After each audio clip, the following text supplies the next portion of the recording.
there this morning, yeah. So do you have a clue? Oh my gosh, what was it like last night? We were at headquarters, so Okay. press conference. Yeah. I think there was a lot of folks there covering it. Yeah. Just I know. weird location. Yeah. Well, and just like a block away from WFO too. So bizarre. Like, I mean, it's like really good. Yeah.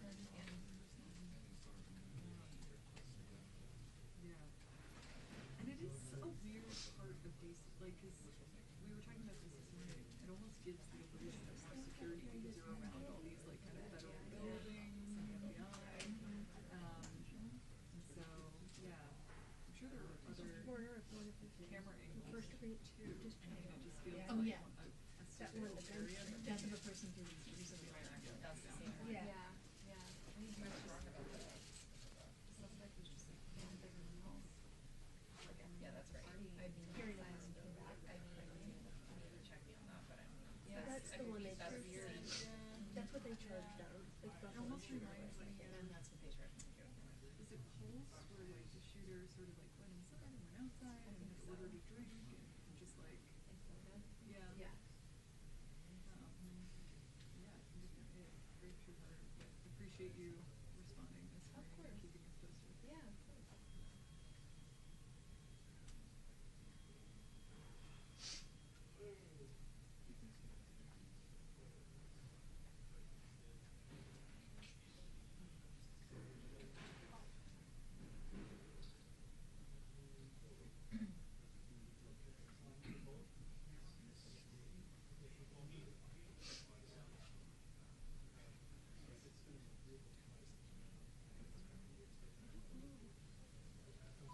Did you get the statement?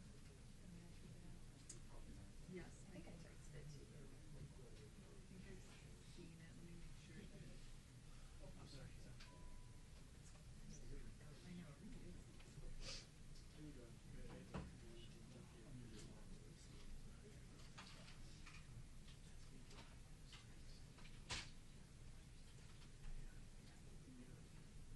We just dropped the charges.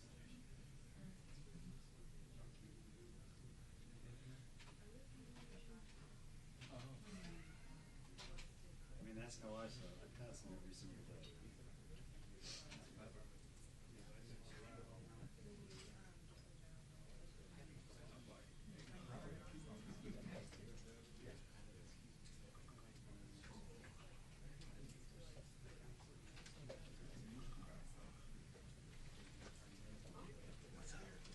Yeah, come on this side. Okay,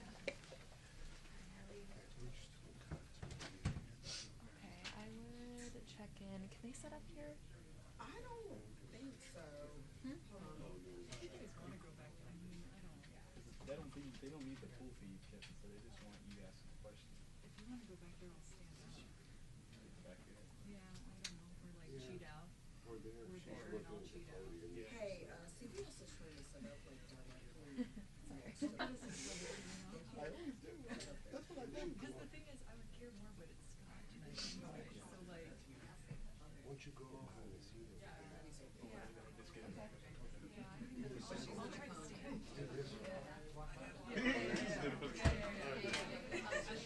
Or just look at us and ask them. I know, I would care more, but it's Scott anyway. So I'm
I did that by mistake when I first went to the government. I didn't think they was they dumped on my ass. Because you're trying to get the free water. Yeah, and I take it. I got it though. I take it. It's nice to know.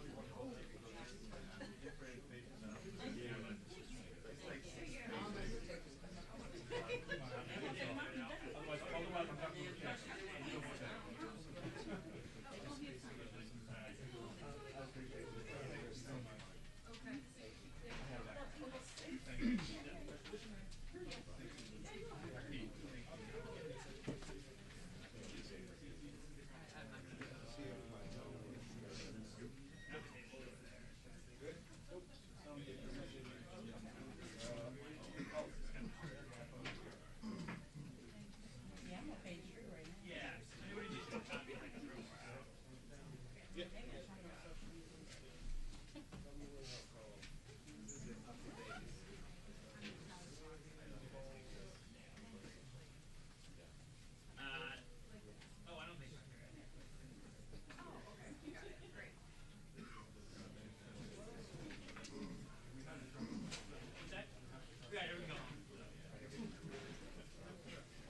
Hey, how's it going? Good.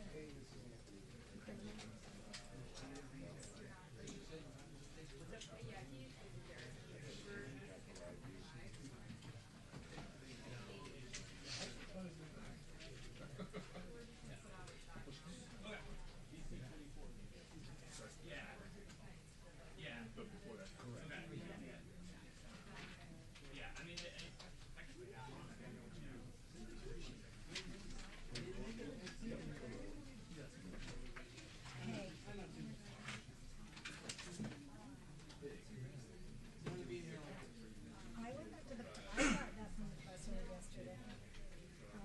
So maybe it's been updated, that's what Susan's saying, but if that's the case, it's just, you can just chop that out and have it.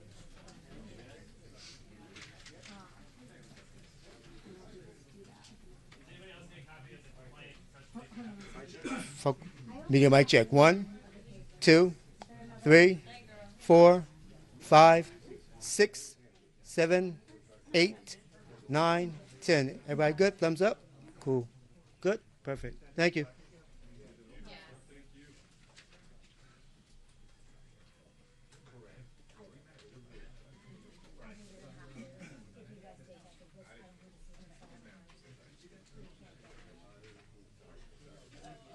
Okay, thanks.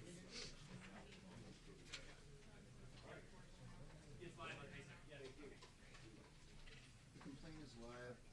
I threw the number, the case number in there. I'm just getting set up here in the briefing room, so if you could just have somebody get that.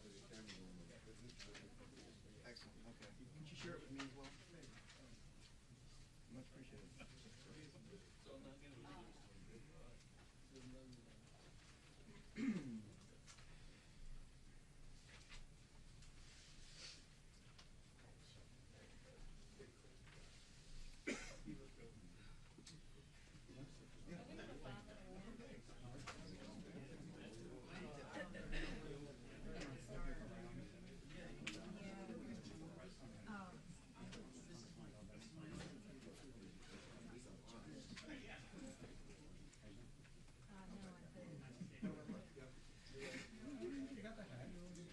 I usually take it out and put it up on that top so that you can take it.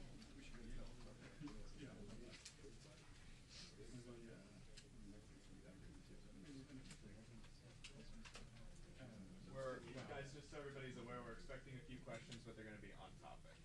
So. Can we get a 5-minute warning? Sure. Yeah.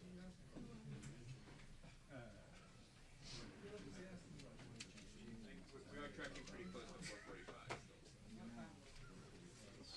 Before you get so Michael President, I assume it's the entire 13 dispenses in New York City Hall.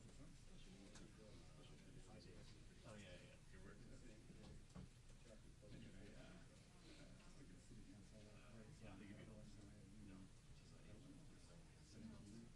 Which one?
Yeah, yeah, yeah.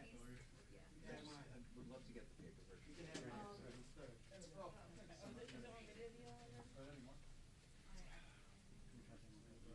Yeah. We got some more. Yeah, I was gonna say, inspector started 4:45. Can you, drop a line? We'll be sure. Oh, okay. All the other.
Yeah. Thank you.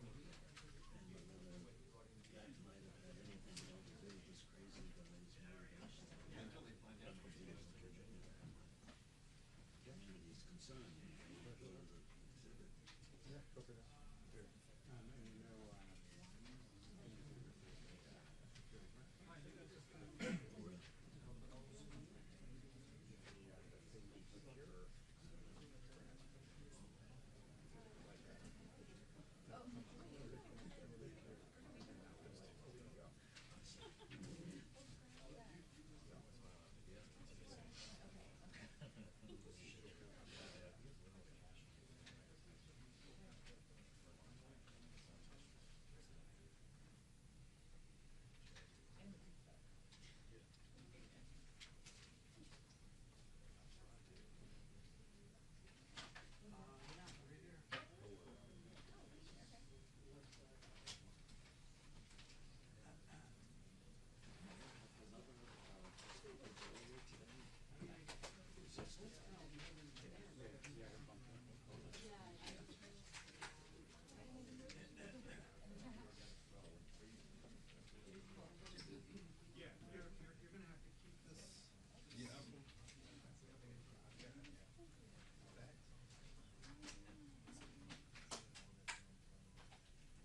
Pages 7 total? There might be 6 in the affidavit.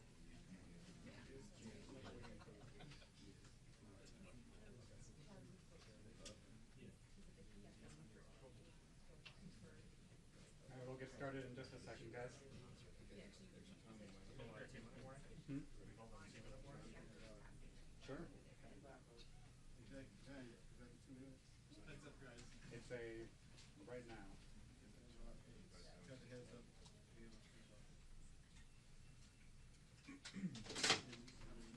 Is everybody ready? Yes, ma'am. Everybody up and rolling? Yes? Okay, we're coming in.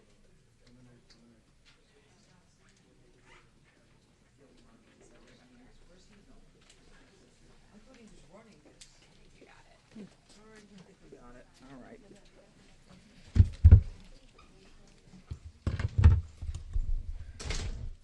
All right, here we go. I'm Janine Pirro, the United States Attorney. Welcome. Our community today is reeling as a result of one person's actions. 2 families now are left to grieve for dreams that will never be realized. And as I speak right now, there is an individual who is being presented in court and charged with various crimes. 31-year-old Elias Rodriguez of Chicago, Illinois, is now charged by complaint after his initial appearance before U.S. Magistrate Judge Matthew Sharbaugh with the following: murder in the first degree for the murder of 30-year-old Yaron Levshinsky, a foreign official and official guest of the United States. Mr. Levshinsky was here on official business for the State of Israel. The defendant Rodriguez is also charged with 2 counts of murder in the first degree for both Yaron Levshinsky along with 26-year-old Sarah Lynn Milgram of Kansas. In addition, there are several felony firearms charges for discharging a firearm in the middle of a violent crime and for causing the death of an individual through the use of that firearm. Now, this investigation is continuing, and as you can see, we have most of the stakeholders here today who will be given an opportunity to speak with you. But what I want to be clear about today, since this is the first time you're hearing from me, is that this is a horrific crime, and these crimes are not going to be tolerated by me and by this office. A young couple at the beginning of their life's journey, about to be engaged in another country, had their bodies removed in the cold of the night in a foreign city in a body bag. We are not going to tolerate that anymore. And I am not unaware, based upon my own background, of the repercussions of this kind of case. This is the kind of case that picks at old sores and old scars, because these kinds of cases remind us of what has happened in the past that we can never and must never forget. I want to mention one thing. The Capitol Jewish Museum in Washington, D.C., where this young couple had been at an event, was built around a brick building. That brick building was previously a synagogue called Adas Israel. It was one of Washington's first synagogues, a congregation that was created in 1869. And Ulysses S. Grant, our president, actually attended the dedication of that synagogue. And so to this day, that synagogue and that area remains a cornerstone of the Jewish community in D.C. Let me also say that violence against anyone based on their religion is an act of cowardice. It is not an act of a hero. It is the kind of case that we will vigorously pursue. Anti-Semitism will not be tolerated, especially in the nation's capital. Now, we're going to continue to investigate this as a hate crime and a crime of terrorism. and we will add additional charges as the evidence warrants.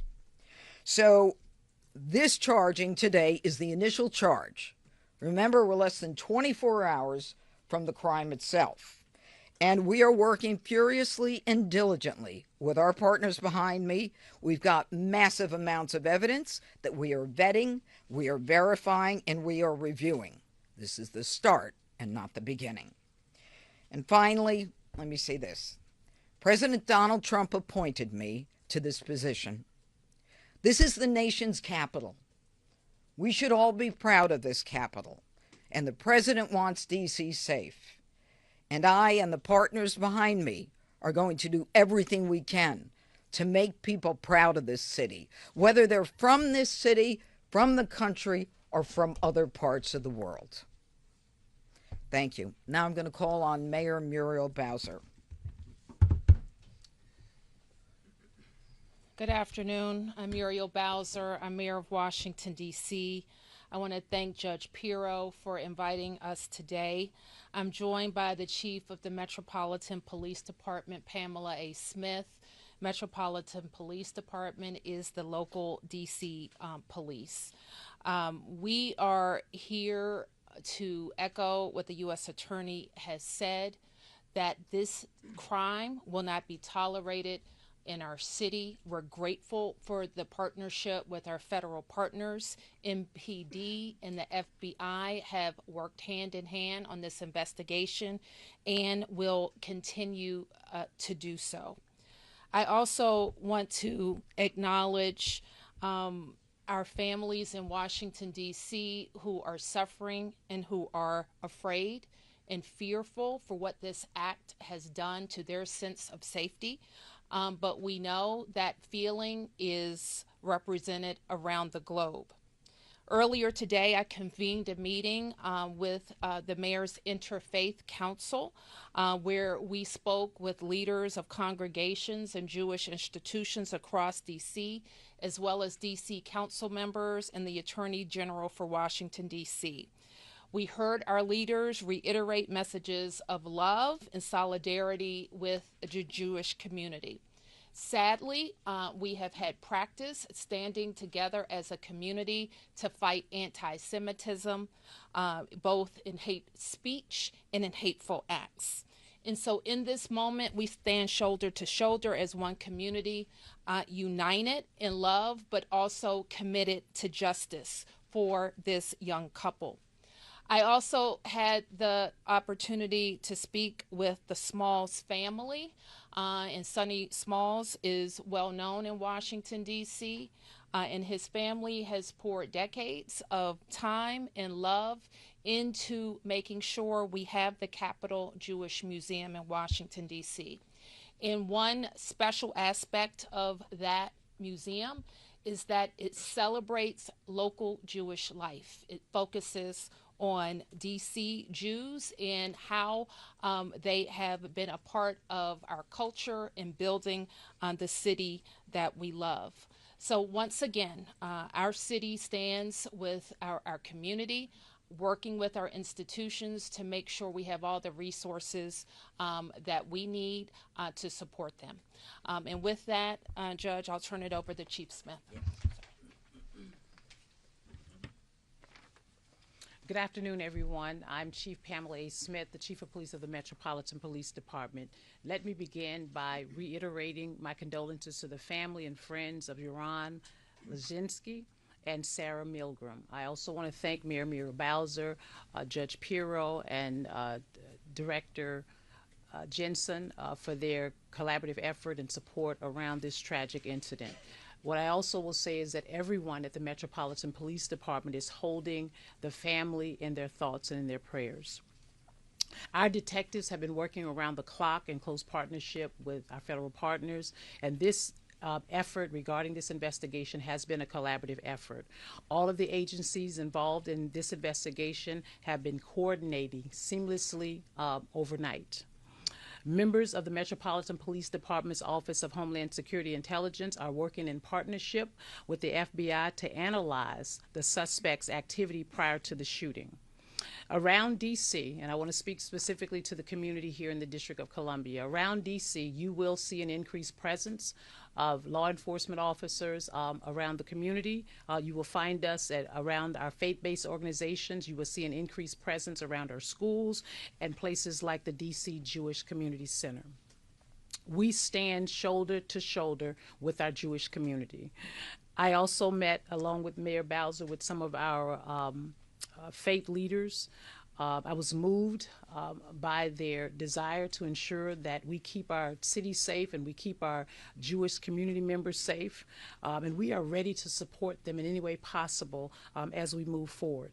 Most folks in this city know that I take the relationships that we have with our religious communities very seriously. I want to again express and remind the community that if you see something, say something, please let us know. Any information that you provide for us, we will utilize it in support of conducting this investigation. I will now turn it over to the Assistant Director in charge of the Washington Field Office, Steve Jensen. Thank you, Chief. As the Chief said, I'm Steve Jensen. I'm the Assistant Director in charge of the Washington Field Office for the FBI. And I'd like to start by reiterating what Director Patel pushed out publicly, that the tragic murder of these two Israeli embassy employees outside of the Capitol Jewish Museum last night was both an act of terror and directed violence against the Jewish community, and it has the full and unwavering attention of the FBI. The FBI Washington Field Office, JTTF, has been in lockstep with MPD, and with the assistance of FBI offices across the country, we're continuing to investigate and contact the subject's associates, his family members, and co-workers. We are also executing search warrants for his electronic devices, reviewing his social media accounts, and all of his internet postings. Regarding some internet postings, we are aware of some writings that are purported to have been authored by this subject. We're actively investigating to determine both the authorship and the attribution of these writings, if they belong to this subject or not. I'd like to thank our partners in the U.S. Attorney's Office for bringing these significant federal charges in quick order within 24 hours or less than of the time of this incident. Make no mistake, this attack was targeted anti-Semitic violence, and it won't be tolerated. These significant charges are a step towards restoring justice for the victims and their families. But our work is not done. The FBI will continue to pursue all leads and use all available resources to investigate this attack. We join MPD in affirming that there is no ongoing threat to this community. And we're also seeking assistance from the public. We do have gaps in this investigation currently. We know the subject landed in the DC area on May 20th and that he was taken into custody on May 21st. We're asking the public, anybody who had contact with the subject, anybody who knew his whereabouts or where he was located during that gap of time, to contact the FBI at 1-800-CALL-FBI or to submit an online tip at tips.fbi.gov. And with that, I will turn it back over to Judge. Thank you very much. All right, we'll take a couple questions. Go ahead. Yes, we had spoken to a witness who said that this was a private event, that it wasn't publicized. So is there any idea how he actually knew about this and showed up at this specific event? You know, that's something that we're investigating right now. I think that, Chief, you'd agree with me on that. That's the kind of thing. Do we know? And that's still under investigation. Yeah, we're looking at that. There's a lot. Everybody understand. This is fluid. It's happening now. Go ahead. Madam U.S. Attorney, you mentioned terrorism. Can you speak to any possible nexus to terrorism? And Assistant Director Jensen, are you confident that this gunman acted alone? Is there any indication at this point that he was inspired? And then also curious if the Chief has any concerns about copycat attacks. Well, first of all, let me say that we're going to continue, as I said, to investigate this as an act of terrorism and as a hate crime. And as we do so, we will bring additional charges whenever those charges are warranted and provable. And I suspect as we go forward, before we get to the grand jury itself, that there will be more charges added. Yes, sir. Has there been any indication from the investigation so far that the subject was on the radar for the FBI or some other investigative agency around the country? Was he involved in any activism that might have put him on the radar? And also, if you would also, on the issue of whether there were anybody else connected to him, obviously those writings were posted, and the timing of that, we're wondering whether you've seen any indication that someone connected to him might have been associated with posting those? So a lot of questions. Okay. Let me try and break it down. Sorry. Chief, I think you addressed some of this yesterday when we first initially briefed the public on this matter. There was nothing in criminal records or in our holdings that indicated that this person was previously known to us or would have popped on our radar or MPD's radar. We know that he originated outside of the district, came in for a conference on May 20th, and was a resident in the Chicagoland area. That's what we know about him currently. As far as associates, relatives, the reason we're checking associates and relatives is to put all the pieces together. There's a lot of unknowns. So known contacts, known relatives, known associates, these are basic investigative steps to put a picture, composite picture together of who the subject is, what did people know about him, and who was he closest to.